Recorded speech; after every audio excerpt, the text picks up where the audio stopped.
Book 1, Chapter 4. The Greatness of Devi Above All.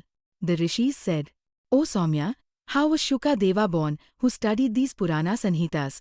By which wife of Vyasadeva? And how? O highly intelligent one, you have just spoken that Shuka Deva was not born from the womb in the natural way.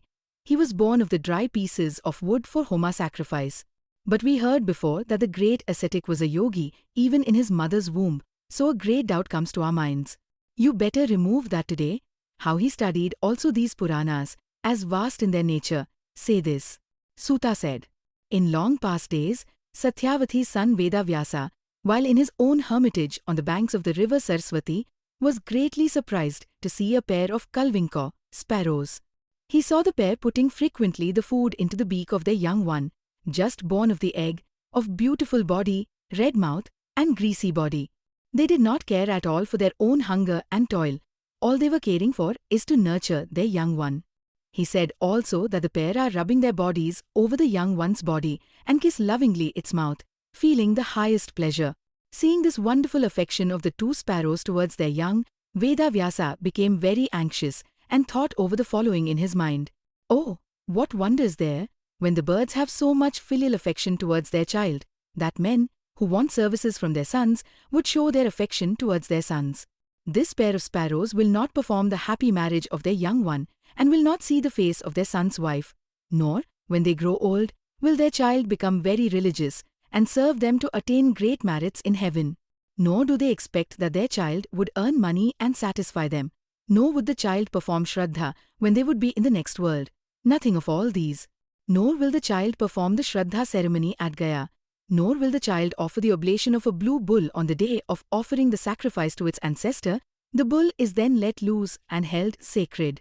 Yet the pair of sparrows have so much affection towards their young one, oh, in this world, to touch the body of the sun, especially to nurture the sons, is the highest happiness in life. There is no prospect in the birth of the sunless. Never, never will heaven be his. Without a son, there is none other who can be of help in the next world. Thus, in the Dharma Shastras, Manu and other Munis declare that the man who has sons goes to heaven, and the sonless one can never go to heaven. The man possessing a son is entitled to the heavenly pleasures. This can be vividly seen, rather than imagined. The man with a son is freed from sins. This is the word of the Vedas. The sonless man becomes very much distressed even at the time of death, and while lying on the bed, that is, the ground at that time, mournfully thinks, this all my vast wealth, various things, this my beautiful house, who will enjoy all these? When the sonless man is thus perplexed in his mind at the time of his death and becomes restless, then it is sure that his future career is full of misfortunes. Unless one's mind is calm and serene at the time of death, he can never attain a good goal. Thus, thinking variously, Satyavati's son Veda Vyasa sighed heavily and became unmindful. He thought of various plans and at last, coming to a definite conclusion, went to the Meru mountain to perform Tapasya. On reaching there, he thought which Deva he will worship. Vishnu, Shiva, Indra, Brahma, Surya, Ganesha, Kartikeya, Agni, or Varuna? Who will grant him boon quickly and thus satisfy his desires?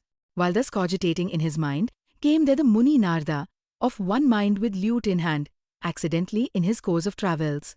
Seeing Narada, Satyavat's son Veda Vyasa gave him a hearty welcome with great gladness, offering his arghya and asana, seat, and asked about his welfare. Hearing this question of welfare, then Narada Muni spoke, O Dvaipayana, why do you look so careworn? First speak this out to me. Veda Vyasa said, the sonless man has no goal. Therefore, there is no happiness in my mind.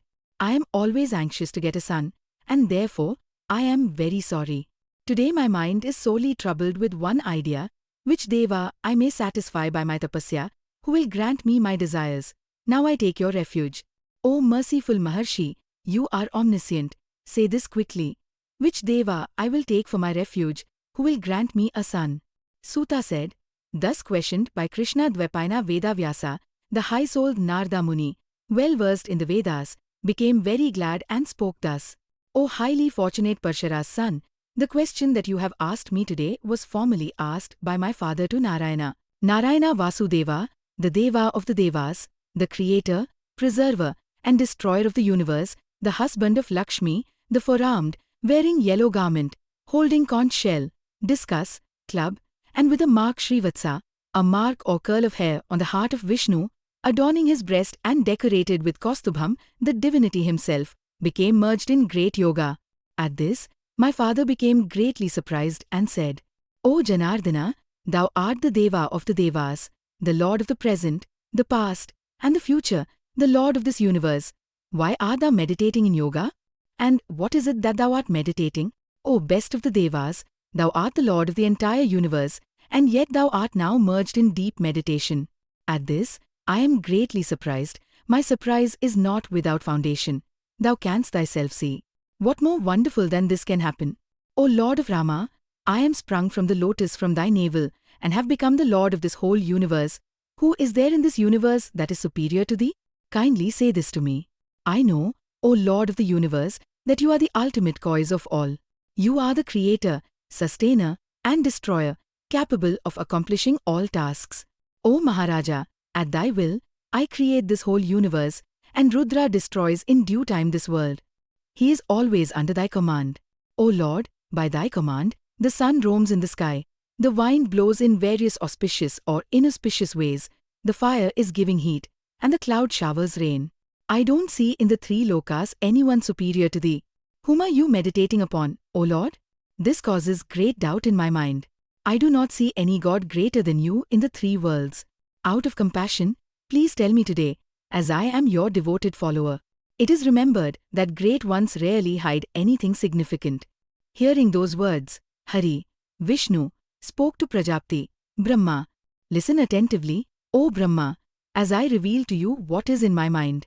Though the Devas, Danvas, and men and all the lokas know that you are the creator, I am the preserver, and Rudra is the destroyer, yet it is to be known that the saints, versed in the Vedas, have come to this conclusion by inference from the Vedas that the creation, preservation, and destruction are performed by the creative force, preservative force, and destructive force. The Rajasic creative force residing in you, the Sattvic preservative force residing in me, and the Tamasic destructive force residing in Rudra are the all-in-all. When these Shaktis become absent, you become inert and incapable to create, I to preserve, and Rudra to destroy. O intelligent Suvrita, we all are always under that force directly or indirectly. Here instances that you can see and infer. At the time of Pralaya, I lie down on the bed of Ananta, subservient to that force. Again, I wake up in the time of creation, duly under the influence of time. I am always subservient to that Mahashakti. Under her command, I am engaged in Tapasya for a long time. By her command, sometimes I enjoy with Lakshmi. Sometimes I fight battles, terrible to all the lokas, with the Danvas, involving great bodily troubles. O knower of Dharma, it was before your presence that I fought hand to hand for 5,000 years, before your sight on that one great ocean in long past days with the two demons Madhu and Katbha, sprung from the wax of my ear, maddened with pride, and by the grace of the Devi, successfully killed the two Danvas. O highly fortunate one, you realized then the great Shakti, higher than the highest and the cause of all causes. Then why are you asking again and again that question? By the will of that Shakti, I have got this idea of man and roam on the great ocean. Yuga after yuga, I assume by her will, the tortoise, boar, man-lion, and dwarf incarnations. No one likes to take birth in the womb of inferior animals, especially birds. Do you think that I willingly take unpleasant births as in the womb of boars, tortoise, i.e., certainly not. What independent man is there who abandons the pleasurable enjoyment with Lakshmi and takes birth in inferior animals as fish, etc., or leaves his seat on the seat of Garuda and becomes engaged in great war conflicts? O Swayambhu, in ancient days, you saw before your eyes that my head was cut off when the bowstring suddenly gave way, and then you brought a horse's head, and by that help the divine artist Vishwakarma stuck that onto my headless body. O Brahma, since then, I am known amongst men by the name of Hayagriva. This is well known to you. Now say, were I independent, would such ignominy have happened to me? Never. Therefore, I am not independent. I am in every way under that Shakti. O lotus-born, I always meditate on that Shakti, and I do not know any other than this Shakti. Narada said, Thus spoke Vishnu to Brahma, O Muni Veda Vyasa, Brahma spoke these to me. So you too, better meditate on the lotus feet of Bhagavati, calmly in the lotus of your heart for the success of your idea. That Devi will give you all that you wish." Suta said. At these words of Narada, Satyavati's son Veda Vyasa went out to the hills for Tapasya, trusting the lotus feet of the Devi as the all-in-all in this world. Thus ends the 4th chapter of the first book on the greatness of Devi above all, in the first skanda of the Srimad Devi Bhagavatam Mahapurana of 18,000 verses by Maharshi Veda Vyasa.